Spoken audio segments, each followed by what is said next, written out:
¿Qué tal? Soy Eduardo Cuenca y en este capítulo les platicaré de la crianza de los vinos en barrica, especialmente de los vinos de Rioja. ¿Por qué? Porque estamos movidos por Rioja.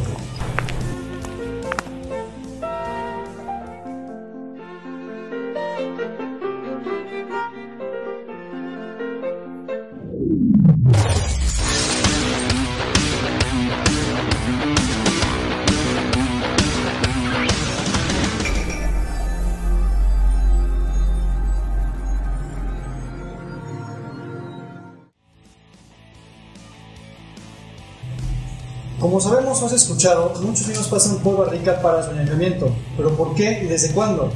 Bueno, como ya lo comentamos en un video anterior, se sabe que los romanos almacenaban el vino en ánforas de barro y posteriormente conocen la barrica o tonel. Se dice que ya era ocupado por los celtas como recipiente de transportación, no solo para vino, sino también para diferentes mercancías. La barrica juega un gran papel en la transportación, sobre todo marítima. Se dice que de ahí se denomina el tonelaje o la capacidad de carga de un barco, haciendo referencia a la cantidad de barricas o toneles que se transportaba. A mediados del siglo pasado se sustituye la barrica por contenedores hechos de otros tipos de materiales. Sin embargo, por las características que le aportaban al vino, esta costumbre de almacenar el vino en barricas es actualmente muy popular y ocupada por la gran mayoría de los productores de este elixir de vino llamado vino.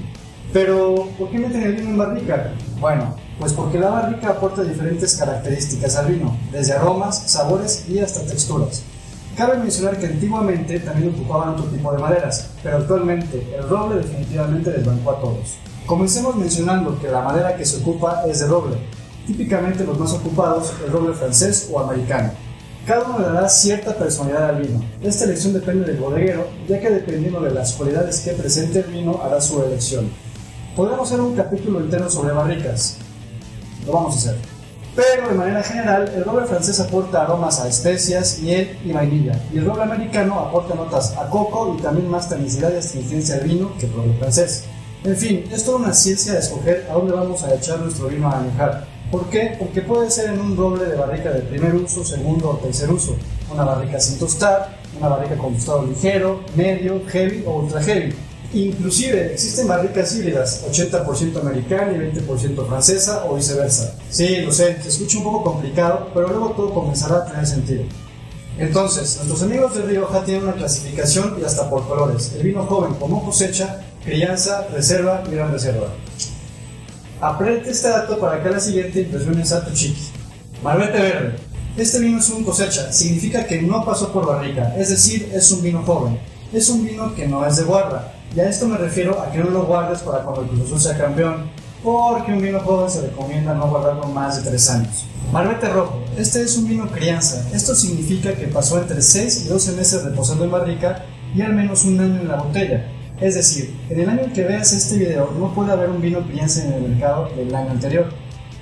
Malvete granate. Este es un vino reserva. Este vino pasó al menos 12 meses en barrica y más o menos 12 en botella antes de sacarlo al mercado. Y finalmente el Malvete azul. Este vino es un gran reserva. Esto significa que el vino pasó al menos 24 meses en barrica y luego otros 36 en botella. Se dice fácil, pero imagínate, cosecha estuvo en 2015 y para sacar a la venta un gran reserva al mercado va a ser en el año 2020. ¿Estás captando lo que digo? 5 años para que salga a la venta. Imagínate todo ese tiempo cuidando al vino. O sea, en 5 años puedes terminar una licenciatura. Es más, si compras una gran reserva para tu graduación, significa que cuando entraste a la universidad andaban recogiendo las uvas para este vino. Bueno ya, es por eso que estos vinos son normalmente más costosos, ya que está claro que los bodegueros deben recuperar esta inversión, ya que una barrica también cuesta menos de $3,500 y hasta más. Esta barrica hija de su Pink Floyd, aparte de cara, es la mejor cliente del vino, ya que se chupa 6% del vino anual absorbiendo el vino que meten. Y claro, hay que refiliar. Todo es varo, hay que recuperar. Pues ahora ya sabes a qué se refieren las etiquetas con estas leyendas. Un experimento que te recomiendo es que pruebes vinos de la misma marca pero con añejamientos distintos. Esto te dará una pauta para saber qué tan fan eres de la madera o no. Para terminar, esta clasificación es para hacer una distinción de los tiempos de añejamiento del vino, pero no va correlacionado con la calidad del mismo. No se puede comparar un cosecha con un gran reserva porque son vinos simplemente diferentes. Muchas gracias a Rioja Wine y recuerden seguirlos en sus redes sociales a donde podrán encontrar más información sobre todos los tipos de vinos que manejan.